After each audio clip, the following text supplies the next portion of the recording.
How we doing, guys? It's recording, we're on. And then, I left my house about 10 minutes ago. I've broken down.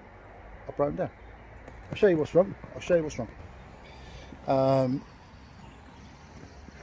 went to put, I felt the steering go really heavy, so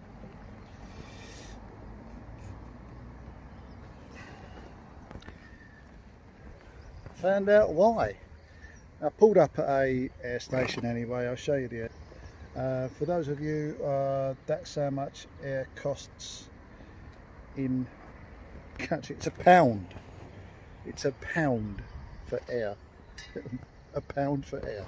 Is that ridiculous or what? But anyway, I'm not upset about that, because this kind of thing happens. Shit happens, and you just have to get on with it. I'm more upset because there's been about five motorcyclists come in this garage, and I'm just standing here. You know, I'm not doing anything. I'm just standing here. I haven't got my hat on. My gloves are there.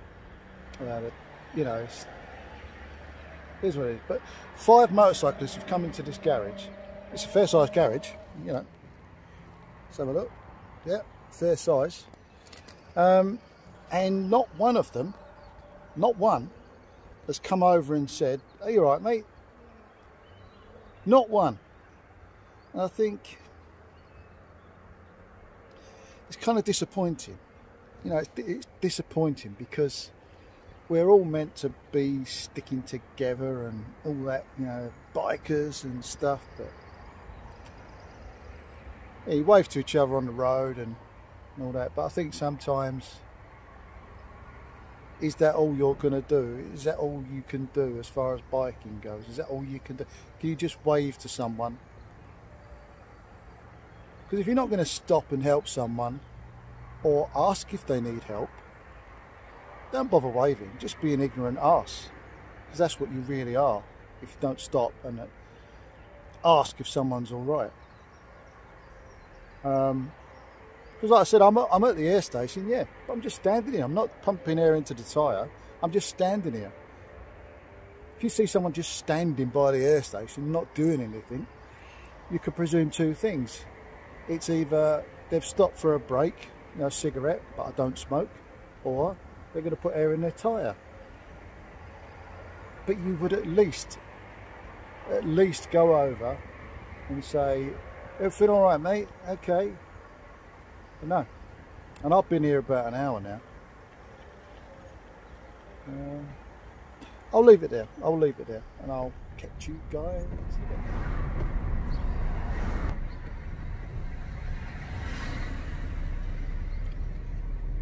Okay.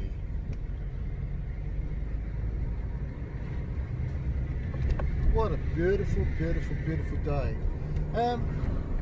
I hope it's as beautiful where you are. Whoa. Believe it or not, that was the shutters for the chip shop. Yeah. Anyway, right, I'm off to see the wizard, the wonderful Wizard of Oz.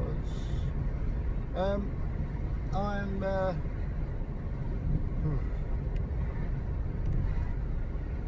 off to get my tyre. Or more importantly, off to get my new valve. Because the tyre's fairly new, it's the valve that was knackered.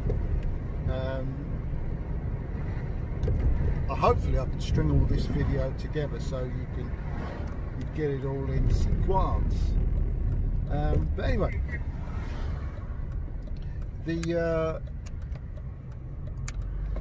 what it looked like it was doing was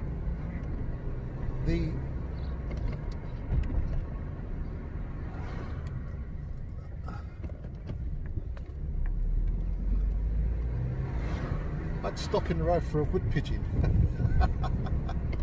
Anyway, what it looked like it was doing was the weight of the tyre sensor was enough to make it move on the valve,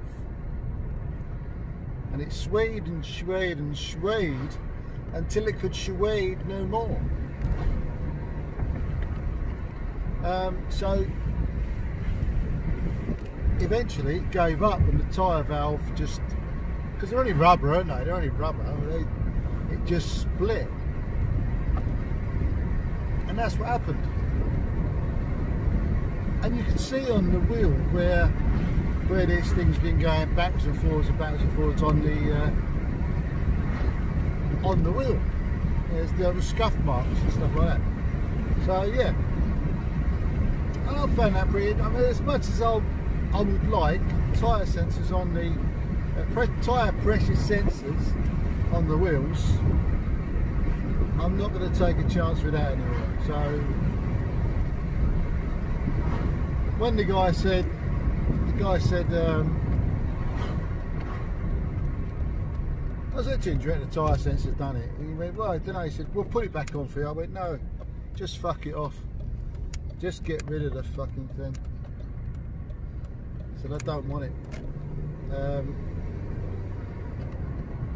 Yeah, throw it away. It would cause this. I mean, I'd be worried every time I rode the bike that the bloody thing was going to split and whatever. So I said, no, just throw it away. So hopefully that's what he's done. Yeah, that's what I'm doing now. I'm off to the. Well, I've got to go chemist first, and then actually, well, chemist and then Tesco's, and then get the tyre. So yeah, I'll check back in with you when I have the tyre. Oh, and I'm that excited because I'm getting my bike back on the road.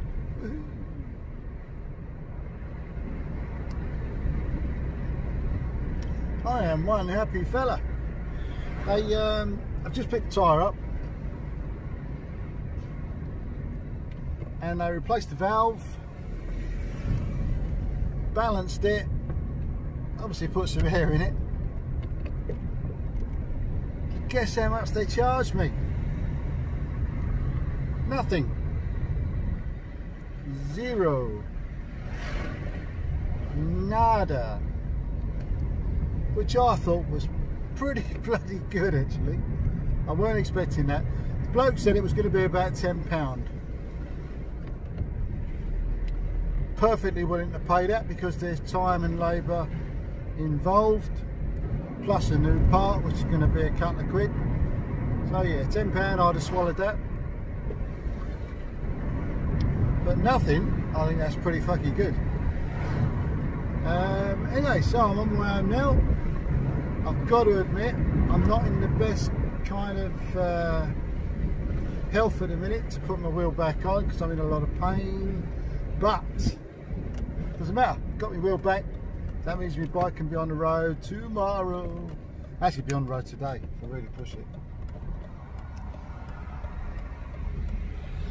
It could be on the road today for tomorrow morning. And tomorrow morning is going to be, well, apparently tomorrow is going to be nearly 30 degrees Fahrenheit. 30 degrees Fahrenheit. I know what I mean. Yeah, so yeah, bike will be on the road tomorrow. I'm a very happy man. Can't you tell? Anyway, excuse me. I was going to sneeze. Anyway, yeah, I'll never ever put in them bloody sensors on again. And where the sensor, you could see where it was rubbing and catching on something. It was just a nightmare.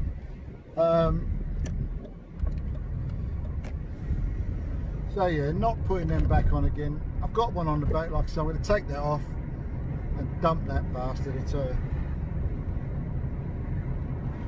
And I wouldn't recommend anybody putting them on. I really wouldn't. I mean, they're a good idea, but I wouldn't recommend anybody putting them on. I really wouldn't. I can't say it's cost me money because it hasn't. It hasn't cost me a dime, but the potential, if I was going a lot faster than I was and that tyre went down as quick as it did, the potential for me to have a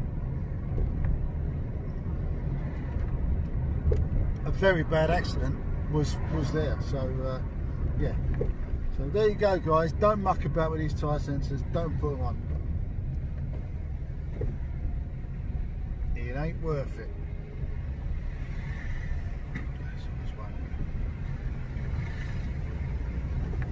Right, and with that, I'll catch you later.